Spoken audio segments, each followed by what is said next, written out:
आप थोड़ी ठेकेदार है मजहब के। आप ठेकेदार है मजहब के क्या? नहीं ठेकेदार है ना? हाँ, इसलिए ओ भाई साहब आपने 12-13 साल से इसमें स्टडी कर रहे हैं, पर जो किताबों के आपने पढ़े हैं, आपने ये जांच की वो किताबें किसने लिखी हैं? ओ भाई साहब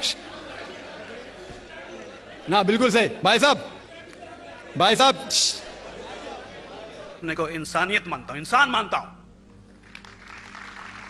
बाई चांस मैं जमा हूं हिंदू जगह घर, और आप जमे हैं इस्लाम के घर, और दूसरे जमे उनके घर, और सबसे ज्यादा है इंसानियत। और अभी तक मजहब ने, कोई भी मजहब हो, इंसानियत के ऊपर अमल नहीं किया। आपने 12-13 साल से इसमें स्टडी कर रहे हैं, मैंने 30 साल से स्टडी कर रहा हूं, बाल मेरे सफेद हो गए हैं, रोटी के लिए मैं बिजनेस करता हूं। पर जो किताबों के आपने पढ़े हैं, आपने ये जांच की वो किताबें किसने लिखी हैं? हजारों साल बाद लिखी हैं। पहले एक जुबान की बात होती थी, कोई राम राम राम कह के उसके कहावत है मर मर मर कहने लगा, उसको पूजना है। वेदा ऐसी थी, ग्रीक मैथोलॉजी ऐसी थी, इजिप्शियन मैथोलॉजी ऐसी थी, एब्राहम से लेके मोसेस तक, और आपके मोहम्मद साहब के बाद आपका मोहम्मद साहब का जो किताब लिखेगी कुरान 50 साल बाद लिखेगी, 40-50 कोई भी हो। पर मुझे माफ करना साहब, मैं आपसे एक सवाल ये उड़ना चाहता हूं, हम सब इंसान हैं, इंसान को एक करके सब मजहब 21st सेंचुरी में इंसानियत मजहब क्यों नहीं बनाते? जो आप ठहरा, मैंने अभी खत्म नहीं किया जनाब, मैंने हमने खत्म नहीं किया। हाँ, मैं ये कह रहा हूं साहब, आप अपना पर्सनल मजहब है रखिए, अपने घर में रखिए, बस स्टेट में और दूसरों के ऊपर ना लाइए, वार ना करिए, लड़ाई ना करिए। एक माफी चाहता हूं, ऐसी हजारों चीजें मैं दूसरे मजहब में निकाल सकता हूं। मैं आपसे पूछना चाहता हूं, खलीफा 40 साल के अंदर मर गए, मर्डर हुए, असैसिनेट हुए, और अली साहब जो थे वो ग्रैंडसन हमारे पैगंबर के थे। ये चीजों के हवाला दूसरों में भी है, मैं हजारों दे सकता हूं, पर इसका सवाल मैं आपसे कहना चाहता हूं। भाई साहब ने अच्छा सवाल पूछा, लंबा था, तकरीर थी छोटी। भाई साहब ने कहा कि वो हिंदू धर्म में पैदा हुए लेकिन हिंदू नहीं है, इंसान है। क्यों ना हम एक मजहब इंसानियत बनाते हैं? उनका जो कहना है वो इंसान है। भाई साहब, हर शख्स, हर इंसान जो पैदा होता है वो इंसानी होता है, लेकिन सिर्फ इंसान होना काफी नहीं है। इंसान होना जरूरी है। हर मुसलमान पहले इंसान होना जरूरी है उसे। इस्लाम की सारे बातें, एक भी बातें मैंने कहा मैं तकरीर में, इंसानियत के खिलाफ नहीं है। एक भी बातें मैं चैलेंज करता हूं, आप एक भी बात इस्लाम की बुनियादी बात बताओ जो इंसानियत के खिलाफ है। मुसलमान होने के लिए अच्छा इंसान होना जरूरी है। अगर आप अच्छे इंसान नहीं हैं तो मुसलमान हो ही नहीं सकते। लेकिन सिर्फ अच्छा इंसान होना काफी नहीं है। मिसाल के तौर पे डॉक्टर बनने के लिए 10वीं पास करना जरूरी है, फिर 12वीं, फिर डॉक्टरी। तो मैं कहूंगा डॉक्टर बनने के लिए स्कूल पास करना जरूरी है, लेकिन स्कूल पास करना काफी नहीं है। तो इस्लाम में अच्छा मुसलमान बनने के लिए अच्छा इंसान बनना जरूरी है, लेकिन सिर्फ अच्छा इंसान बनना काफी नहीं है। समझ? क्यों? क्योंकि इंसान को जिसने पैदा किया उसकी इबादत करना जरूरी है।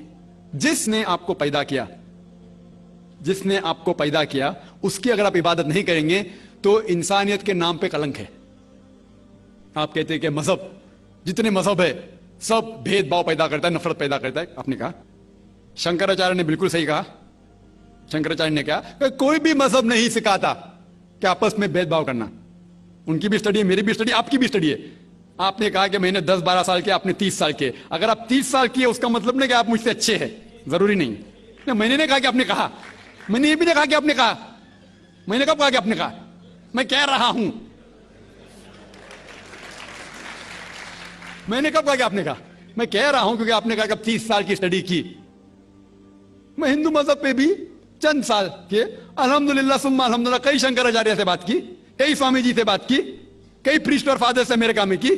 मैं तो अभी तक जवान हूं माशाल्लाह, अल्लाह का फजल है, अल्लाह का फजल है। आपने कहा कि मजहब भेदभाव करता है, यह कहना बिल्कुल गलत है। मजहब भेदभाव नहीं करता। जो मजहब के मानने वाले हैं वो मजहब को सही तरीके से नहीं समझ सकते हैं, इसीलिए भेदभाव पैदा करते, वो अलग बात है। गलती है मजहब के मानने वाले की, मजहब की नहीं। ये कह रहे हैं कि मजहब की, मिसाल के तौर पे एक मर्सिडीज कार है, मर्सिडीज कार है, मुझे ये जानना है कि मर्सिडीज कार कितनी अच्छी है। तो एक ड्राइवर मर्सिडीज कार चलाते जो ड्राइविंग जानते ही नहीं और मर्सिडीज कार को ठोक देते, तो किसकी गलती है, मर्सिडीज गाड़ी की कि ड्राइवर की? अगर आपको जानना है मर्सिडीज का कितनी अच्छी है तो आपको यह देखना चाहिए स्पेसिफिकेशन, उसका पावर कितना है, हॉर्स पावर कितना है, माइलेज कितना है, सेफ्टी मेजर कितना है, उसकी तहकीक करने के बाद आपको कहना चाहिए कि कितनी अच्छी मर्सिडीज कार है। अगर जानना चाहिए कितनी अच्छी है तो उसको बिठाओ जो ड्राइविंग जानता है। तो इसीलिए इस्लाम को जानने के लिए मुसलमानों को मत देखो, अगर देखना है तो मोहम्मद सल्लल्लाहु अलैहि वसल्लम को देखो। आप मुझे मत देखो, मुझे मत देखो, हमारे आज के मुसलमान को मत देखो। देखो जो सबसे अच्छा ड्राइवर है, सबसे अच्छा इस्लाम को समझ चुका है, वो मोहम्मद सल्लल्लाहु अलैहि वसल्लम है।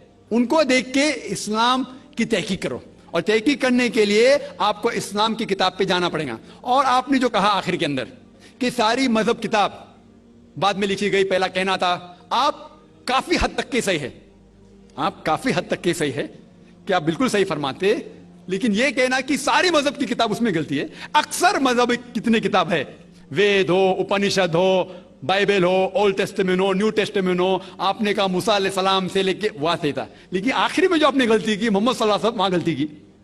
आखिर में आके आप अटक गए, आखिर में आके आप फंस गए। आपने शायद इस्लाम का मुताला सही तरीके से नहीं किया होगा, आपने शायद अरुण शुरू की किताब पढ़ी होगी। अगर आप कोई मजहब का मुताला करना चाहते हैं तो जो मजहब को समझ चुका है उसकी किताब पढ़ो। आप अगर अरुण शुरू की किताब पढ़ेंगे और इस्लाम के मुताला करा कहेंगे, ये किधर का सही फैसला है? मैं कहता हूं अरुण शूरी जैसे लोग की पढ़ी होंगी, क्योंकि जब भी कुरान नाजिल हुआ, जब भी कुरान की आयत नाजिल होती थी, मोहम्मद सल्लल्लाहु अलैहि वसल्लम अनपढ़ थे।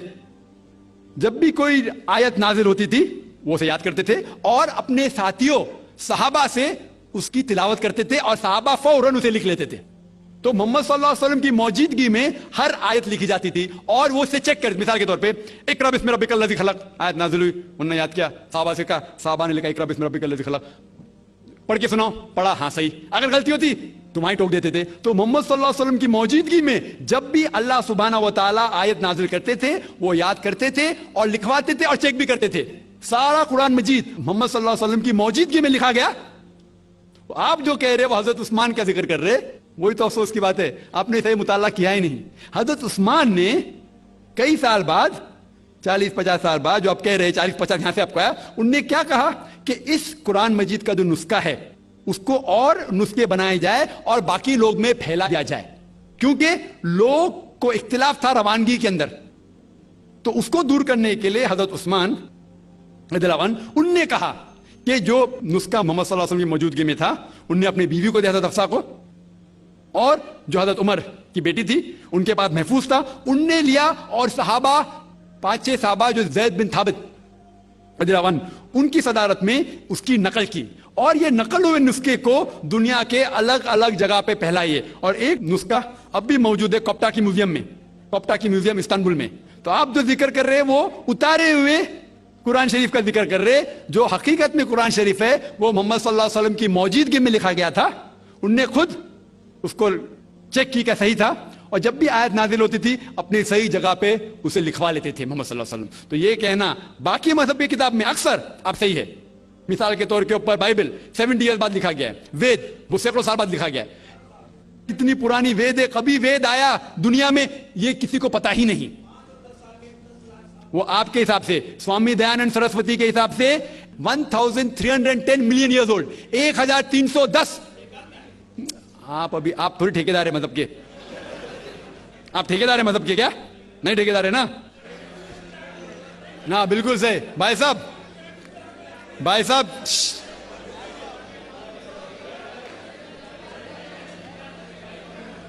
भाई साहब, इसीलिए इख्तिलाफ जो है ये कम इल्मी के वजह से,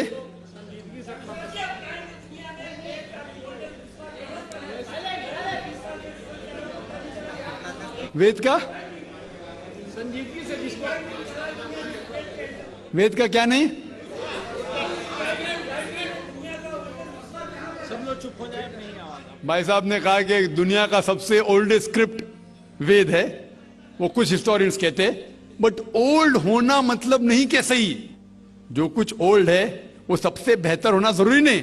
मिसाल के तौर पे मेरे पास पुरानी गाड़ी है 50 साल पुरानी, उसका मतलब नहीं कि नई गाड़ी से अच्छी है। यह भी हो सकता है कि पुरानी गाड़ी नई गाड़ी से अच्छी हो सकती है। मेरे पास मर्सिडीज कार है 5 साल पुरानी, जो नई मारुति से अच्छी होंगी। तो यह कहना कि कोई किताब या कोई मजहब पुराना इसलिए बेहतर है, बिल्कुल गलत है। जो आदमी को अक्ल है वो कभी भी ऐसा नहीं कहेगा कि पुरानी चीज बेहतर, नई चीज बेहतर। वो चीज बेहतर है जो हक के ऊपर है। जो चीज हक के ऊपर है वो चीज बेहतर है। तो भाई साहब, आपकी जो तहकीक है मजहबी किताबों पे जरा कमजोर और गलत है। आपको फिर से और 30 साल लगाने पड़ेगा इंशाअल्लाह। इंशाअल्लाह।